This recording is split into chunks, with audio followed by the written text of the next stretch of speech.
Et 1, et 2, et 3, départ à la retraite. En moins de 9 mois.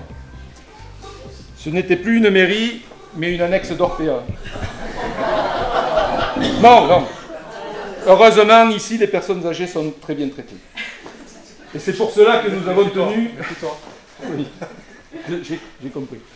Et c'est pour cela que nous avons tenu à te recevoir, cher Patrick, en grande pompe, devant les élus et tes collègues venus en nombre, pour fêter le départ du garde champêtre, mais surtout pour fêter l'homme qui a su se faire apprécier de tous au cours d'une carrière de près de 37 années au service des colis irakiens.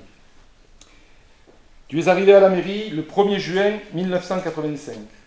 Après un début de carrière dans la métallurgie, tu n'étais pas un inconnu à Colérac. Tout le monde connaissait l'enfant du pays, et surtout le sportif émérite, champion de France avec le SUA. Et oui, le SUA a été champion de France, pour ceux qui... Oui. Champion qui a, beaucoup le savent ici, fini sa carrière dans son club de cœur, le club olympique coléraquais. Nommé par Henri Péberet, garde champêtre stagiaire, tu as ensuite gravi au fil des années tous les grades d'avancement de ce cadre d'emploi pour terminer ta carrière garde champêtre chef principal. Ton rôle au sein des services municipaux, a évolué, excusez-moi. Les fonctions de police rurale, moins prégnantes de nos jours, se sont peu à peu transformées en responsabilité d'un service urbanisme et prévention des risques, service qui ne dit pas son nom, mais qui représente aujourd'hui la partie la plus importante de ton travail. Tu as accepté cette évolution et tu as été volontaire chaque fois que cela a été nécessaire pour te former tant sur le plan réglementaire que sur les nouvelles technologies qui modifient chaque jour un peu plus nos méthodes de travail. À bien des égards, tu es devenu la personne incontournable sur bien des dossiers pour bon nombre d'administrés, de collègues et d'élus qui se sont tous émus et inquiétés à l'annonce de ton départ prochain. C'est vrai. Incontournable, tu l'as été. Indispensable, à coup sûr. Irremplaçable, heureusement que non. Et je profite de cet instant pour vous présenter Élodie, qui est là, qui a accepté la lourde charge de remplacer Patrick, et dont les débuts sont plus que prometteurs, grâce à Patrick d'ailleurs, qui s'est chargé en personne de sa formation et de son intégration au sein de nos services. Tu as su préparer ta succession, acceptant même de revenir pendant tes congés, et de cela, je tenais à te remercier. Par contre, là où je ne te remercierai pas, c'est que nous avions prévu de partir à la retraite en même temps. Et tu m'as pris un peu de court en devançant l'appel. Mais quand tu m'as expliqué les raisons de cette décision tout à fait légitime, au demeurant, je n'ai pu que m'incliner. Car, outre le fait que tu as atteint l'âge canonique qui permet ce départ sans discussion possible, âge que certains voudraient porter à un niveau supra-canonique, tu m'as convaincu que ton choix était guidé par ce qu'il y a de plus fort au monde, les liens de la famille. Avoir du temps pour t'occuper de tes parents, profiter de tes 4 filles, Sylvia, Olivia, Léa, Marie, et surtout profiter de tes déjà nombreux petits-enfants, Orlane, Gabin, Oxane, Nolan, Jules, Louise, et tous ceux qui restent à venir. Devant eux, l'amour inconditionnel que tu portes à ton directeur général des services ne pèse pas bien lourd. Et j'ai dû me faire une raison, en attendant que l'effet de la caisse des dépôts et consignations daigne s'occuper de mon cas. Tu m'as maintenant laissé tout seul au milieu de toutes ces filles qui, profitant de mes faiblesses, ont pris le pouvoir dans cette mairie et décident de tout, et notamment de l'organisation de cette soirée. Je tiens malgré tout à les remercier, Florence, Aline, Nelly, Célia et Élodie. Je les cite dans l'ordre d'arrivée pour ne pas avoir de problème lundi matin.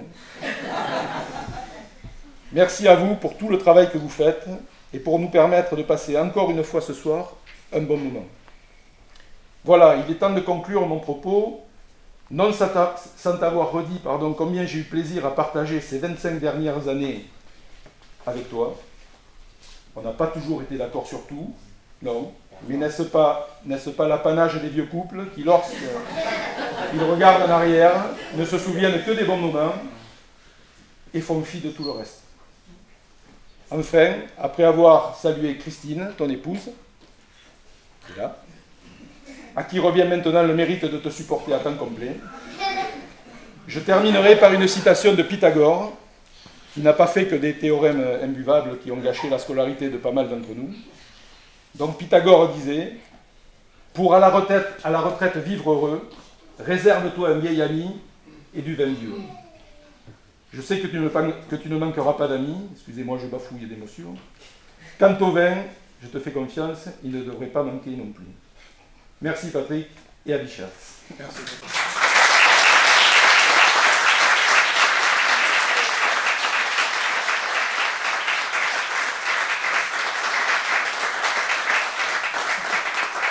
Je vous interpelle avec mon tambour, qui est là, pour que vous prêtiez attention. Je suis le garde champêtre et j'annonce à tous les villageois mon départ à la retraite.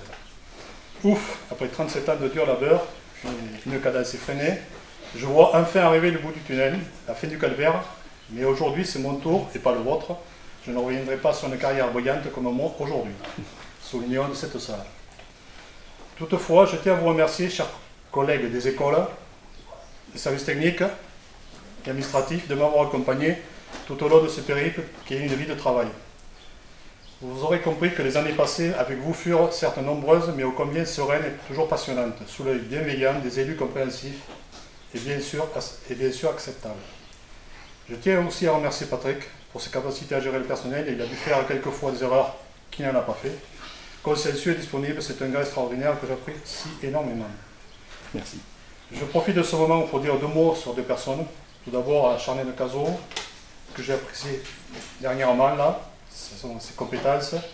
Je me permets de dire, monsieur le maire, qu'il a conservé dans son équipe, et pourquoi pas un jour qu'elle soit là, monsieur le maire. Bien sûr.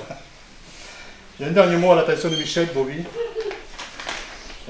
On a fait pas mal de choses sur 10 ans ensemble. On a fait du crime, le plan de secours communal, le poste de vigilant. On n'a pas fait d'enfant, mais bon. Voilà. Je peux te dire qu'on n'a pas chaud du pain. Merci Anne, merci encore à toi. Voici venu le temps pour moi de vous dire quelques mots. Pour une fois, même les plus jeunes qui me prennent pour un vieux croulant vont devoir m'écouter. La vie au travail, c'est comme la vie en couple. C'est fait de compromis, de disputes, de fatigue, d'infidélité, de changement de partenaire, mais c'est surtout fait de bons moments, de bonnes rencontres, de rigolades et de succès. Alors cette fois, je pense que vous me donnerez tous raison si j'affirme qu'il est grand temps que je me taise et qu'on passe à boire autour de moi. Je vous remercie à toutes et à tous.